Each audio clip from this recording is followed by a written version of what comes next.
আসসালামু আলাইকুম, welcome back Arifa's English classroom. প্রিয় অষ্টম শ্রেণীর শিক্ষার্থীরা, আমরা চ্যাপ্টার 5 এ ছিলাম। চ্যাপ্টার 5 এর অ্যাক্টিভিটি নাম্বার ছিল 5.3.2। এটি অনেক বড় একটি চ্যাপ্টার ছিল বা অ্যাক্টিভিটি ছিল, যে কারণে আমরা অর্ধেক কাজ করেছিলাম। আজকে আমরা সেই বাকি অর্ধেক দেখব। উপরে আমরা প্রশ্নের অ্যান্সার করেছিলাম এবং একটি গ্রিডের কাজ করেছিলাম। আজকে আমরা একটি এসে এবং প্যারাগ্রাফ কিভাবে সামঞ্জস্য করতে হয়, একটির সাথে আরেকটিকে সম্পর্কিত করতে হয় বা লজিক্যাল উপায়ে লিখতে হয়, এই বিষয়টা সম্পর্কে আমরা একটি টেক্সট পড়ব। চলো তাহলে আমরা টেক্সটে পড়ে নেই। Let's read another note and know how to make a text coherent. তো চলো এখন আমরা একটি নোট পড়ি এবং জানি যে কিভাবে একটি পাঠকে সামঞ্জস্য করা যায়। কোহেরেন্ট মানে হচ্ছে সামঞ্জস্য। বিস্তারিত এখানে দেওয়া আছে, আমরা পড়ে নিলে বুঝতে পারবো। কোহেরেন্স তোমাদের বইতে বাংলা করেও দেওয়া আছে, তবু আমি রিডিং করে বাংলা করে দিচ্ছি। Coherence in writing refers to an interconnection among every idea within each sentence and paragraph in a text. Coherence বলতে লেখার ক্ষেত্রে একটি টেক্সটের প্রতিটি সেন্টেন্স এবং অনুচ্ছেদের মধ্যে আন্তঃসম্পর্ক বোঝায়। ইন্টারকানেকশন মানে হচ্ছে আন্তঃসম্পর্ক মানে হচ্ছে তুমি যেটা লিখতে চাচ্ছ এটার সাথে প্রত্যেকটি প্যারাগ্রাফের এবং সেন্টেন্সের একটা সংযোগ থাকবে। It make the text logically organized, এটি একটি পাঠকে যৌক্তিকভাবে সুসংগঠিত করে। লজিক্যালি মানে যৌক্তিকভাবে, অর্গানাইজড মানে সুসংগঠিত করা। and gives a clear progression of the ideas presented in the text, এবং ওই টেক্সট সম্পর্কে যে উপস্থাপিত ধারণাগুলো আছে এই সম্পর্কে একটা স্বচ্ছ অগ্রগতি সাধন করে। gives a clear progression মানে হচ্ছে স্বচ্ছ অগ্রগতি, বা তুমি যেটা বলতে চাচ্ছ সেই সম্পর্কে একটা স্বচ্ছ ধারণা তোমাকে প্রেজেন্ট করবে। So readers can easily follow the line of arguments of the writer. সুতরাং একজন পাঠক খুব সহজেই বুঝতে পারেন যে রাইটার বা লেখক কিভাবে তার যুক্তিগুলোকে একত্রিত করতে চাচ্ছে। আর্গুমেন্ট মানে হচ্ছে যুক্তি। The coherence of a text mostly depends on your planning before writing the text. আর তোমার টেক্সটে তুমি যে পাঠটি লিখবে তার সামঞ্জস্যতা নির্ভর করে মূলত ওই পাঠটি লেখার আগে তোমার পরিকল্পনার উপর। To make a text coherent, একটি টেক্সটকে কোহেরেন্ট করতে মানে সামঞ্জস্যপূর্ণ করতে, ফার্স্টলি প্রথমত ইউ নিড টু চুজ, তোমাকে পছন্দ করতে হবে, and select the ideas you are planning to write, তুমি যে প্ল্যান করেছো, পরিকল্পনা করেছো যে ধারণাগুলো লিখবে এই সম্পর্কে তোমাকে প্রথমে পছন্দ করতে হবে এবং তারপরে বাছাই করতে হবে। Then organise those ideas into different paragraphs, এরপরে ওই ধারণাগুলোকে তুমি বিভিন্ন অনুচ্ছেদে সাজাবে। অর্গানাইজ মানে এখানে সাজানো। হেয়ার এখানে use appropriate cohesive devices to connect the sentences and the paragraphs, এখানে তোমার সেই প্যারাগ্রাফগুলো এবং বাক্যগুলোকে সংযুক্ত করার জন্য তুমি সঠিক কোহেসিভ ডিভাইসেস ব্যবহার করতে পারো। So that যাতে all your ideas stick together and contribute to a meaningful whole, এবং যাতে সম্পূর্ণ যে তুমি লিখেছো এই টেক্সটের ধারণাগুলোকে একসাথে করে এবং এটিকে মিনিংফুল বা অর্থপূর্ণ করে তোলে। দেন তারপর রিভিউ দ্য টেক্সট, এরপরে তুমি তোমার পাঠটিকে পুনরায় দেখবে, অ্যান্ড ফাইনালি সবশেষে এডিট ইউর টেক্সট, তোমার টেক্সটকে তুমি পরিমার্জন করবে। টু এক্সপ্রেস ইউর আইডিয়াস, তোমার ধারণাগুলোকে প্রকাশ করতে, whether you write a paragraph or an essay depends on the number of ideas you want to talk about. তুমি প্যারাগ্রাফ লিখবে নাকি এসে লিখবে এটি নির্ভর করবে তুমি কোন ধারণাগুলো সম্পর্কে কথা বলতে চাও। Let's know more about a paragraph and essay. চলো এখন আমরা আরো কিছু জানি প্যারাগ্রাফ এবং রচনা লেখা সম্পর্কে। আ প্যারাগ্রাফ একটি প্যারাগ্রাফ বা অনুচ্ছেদ। A paragraph is a series of sentences that are organized and coherent and are all related to a single topic. একটি প্যারাগ্রাফ বলতে একটা সিঙ্গেল টপিকের উপরে বা একটা বিষয়ের উপরে সুসংহতভাবে কোনো সেন্টেন্স লেখা এবং সেগুলোকে সামঞ্জস্যপূর্ণভাবে সুসংগঠিত করাকে বোঝায়। মূলত তুমি যে একটা টপিকের উপরে একটা সিঙ্গেল মানে একক টপিকের প্যারাগ্রাফ লিখছো এটিকেই বোঝায়। If you want to describe or talk about a single idea in brief, তুমি যদি সংক্ষেপে কোনো একটি একক বিষয় সম্পর্কে কথা বলতে চাও বা বর্ণনা করতে চাও, রাইট আ প্যারাগ্রাফ, তাহলে তুমি একটি প্যারাগ্রাফ লিখো।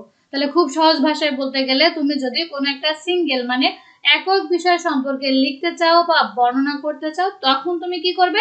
প্যারাগ্রাফ লিখবে। A paragraph is of different kinds and written on various topics, but all the paragraphs have a general three-part structure. বলছে a paragraph is of different kinds, একটি paragraph বিভিন্ন ধরনের হতে পারে এবং বিভিন্ন বিষয়ের বা উপরে লেখা যেতে পারে, বাট প্রতিটি প্যারাগ্রাফের কিন্তু একদম যে তিনটা স্বাভাবিক গঠন আছে সেটি কিন্তু প্রত্যেকটা প্যারাগ্রাফেরই আলাদা। কিন্তু প্যারাগ্রাফের বিষয়টা কি হতে পারে? বিভিন্ন প্রকার হতে পারে, তুমি বিভিন্ন বিষয় লিখতে পারো, বাট এর গঠনটা হচ্ছে তিনটে অংশে থাকে। যেমন let's explore a little bit more about the structure of a paragraph. চলো আমরা এখন একটা প্যারাগ্রাফ সম্পর্কে বা গঠন সম্পর্কে জেনে নিই। টপিক সেন্টেন্স, তাহলে একটা প্যারাগ্রাফে কয়টা অংশ থাকে? তিনটি গঠন থাকে। প্রথমটা কি? Topic sentence. In a paragraph, একটি প্যারাগ্রাফে বাই রিডিং দ্য টপিক সেন্টেন্সটি পড়ার মধ্য দিয়ে দ্য রিডার ক্যান আন্ডারস্ট্যান্ড, পাঠকরা খুব সহজে বুঝতে পারে what the paragraph is about, যে প্যারাগ্রাফটি কি বিষয়। সো তুমি যখন টপিক সেন্টেন্সটা পড়বে তখনই তুমি কিন্তু বুঝতে পারবে যে এই প্যারাগ্রাফটা কি সম্পর্কে বলা হচ্ছে। The topic sentence generally has two parts.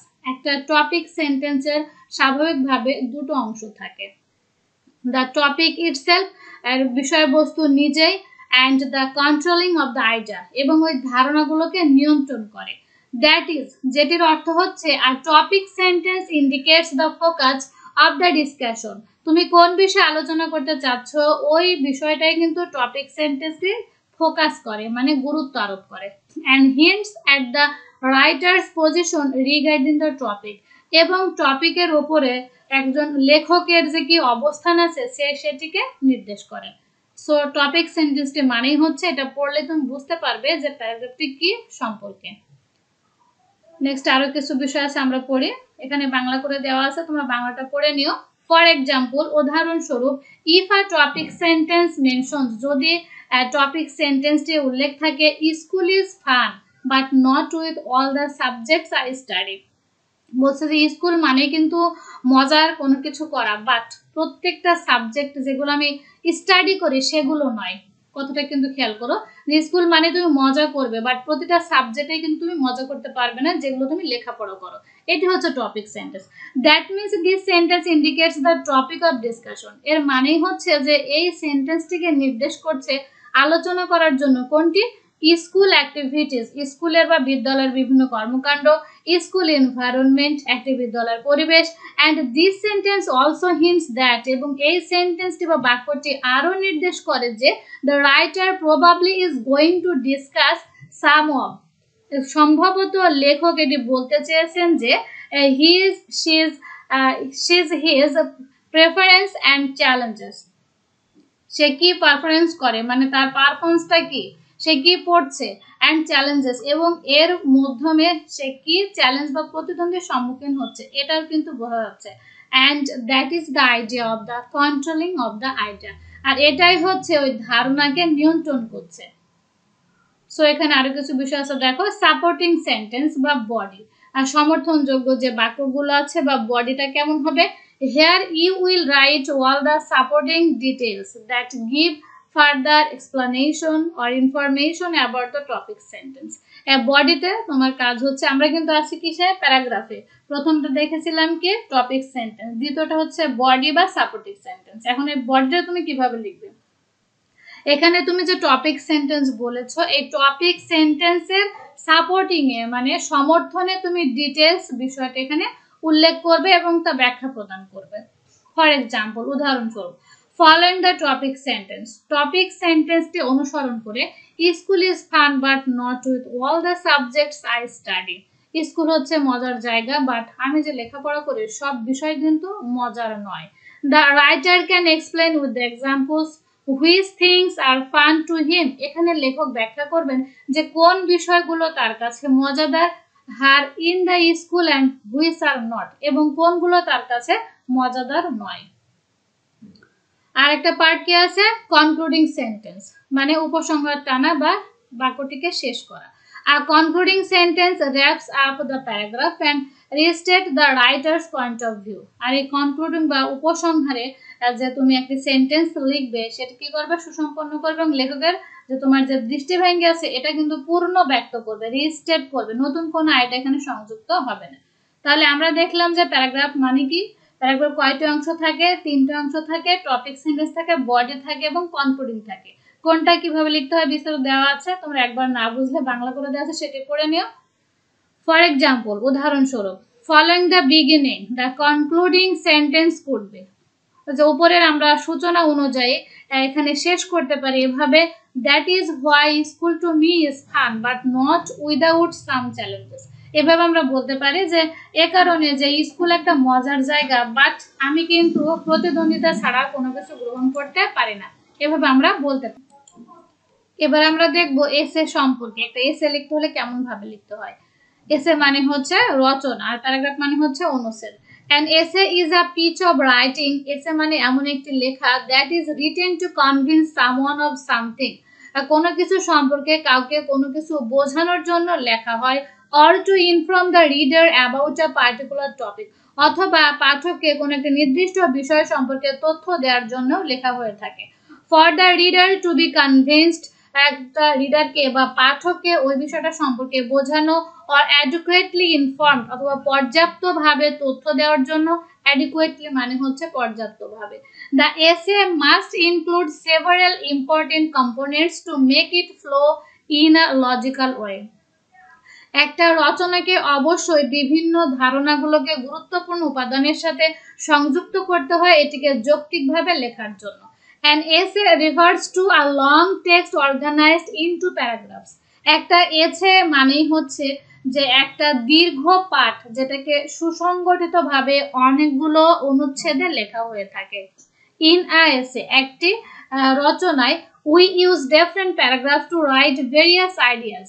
আমরা বিভিন্ন ধরনের ধারণাগুলোকে বিভিন্ন প্যারাগ্রাফে লিখতে পারি। কোথায় লিখতে পারি? এসেতে। খেয়াল করবে তোমরা যখন প্যারাগ্রাফ পড়লে তখন কিন্তু একটি অনুচ্ছেদে লিখতে হতো, এখানে বলছে বিভিন্ন অনুচ্ছেদে বা প্যারাগ্রাফে লিখতে পারবে, অনেকগুলো ধারণাও তুমি লিখতে পারবে।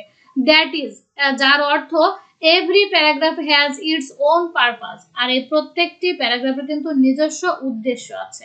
And to connect the paragraphs, এবং এই অনুচ্ছেদগুলোকে সংযুক্ত করার জন্য উই ইউজ কানেক্টরস, আমরা ব্যবহার করি connectors such as at the very beginning, so, after that, besides, furthermore, in conclusion and many more. আরো অনেক যে কানেক্টরস আছে সেগুলো আমরা ব্যবহার করি এই এসে গুলোর প্যারাগ্রাফের মধ্যে সংযুক্ত বা সম্পর্ক তৈরির জন্য। Similarly, একইভাবে to a paragraph, প্যারাগ্রাফের মতোই an essay also has the following 3-part structure. একটা এসেরও কিন্তু 3টি অংশ থাকে। চলো অংশগুলো দেখে নেই। Introduction, it is your first paragraph. ইন্ট্রোডাকশনটা হচ্ছে সূচনা, এটি হচ্ছে তোমার প্রথম অনুচ্ছেদ। হেয়ার, এখানে, you will introduce the topic of the essay, তুমি এখানে একটি এসে বা রচনার বিষয়বস্তু সম্পর্কে পরিচিত করিয়ে দেবে বা পরিচয় দেবে। ইন ডুইং সো, এটা করতে যে ইউ মাস্ট প্ল্যান, তুমি অবশ্যই পরিকল্পনা করবে, and write a good topic sentences, এবং তুমি একটি ভালো টপিক সেন্টেন্স লিখবে। বডি, হেয়ার, এখানে, you will give supporting information through examples, reasons and statistics about the topic, মূল বিষয় সম্পর্কে তুমি এখানে পরিসংখ্যান দেখাবে, এক্সাম্পল বা উদাহরণ দেবে, কারণ দেখাবে, এটি কিন্তু বডি হবে। কোন বিষয় সম্পর্কে? তোমার মূল যে টপিক সেন্টেন্স আছে এসের সেই সম্পর্কে। টু প্রেজেন্ট ডিফারেন্ট আইডিয়াস, বিভিন্ন ধরনের ধারণা প্রেজেন্ট করবে। ইউজ সেপারেট প্যারাগ্রাফস, এখানে বিভিন্ন প্রকারের তুমি প্যারাগ্রাফ ব্যবহার করতে পারবে। কনক্লুশন, কনক্লুশনে কি করবে? This is the last paragraph of your essay, এটি হচ্ছে তোমার রচনার শেষ বা লাস্ট স্টেপ বা লাস্ট অনুচ্ছেদ।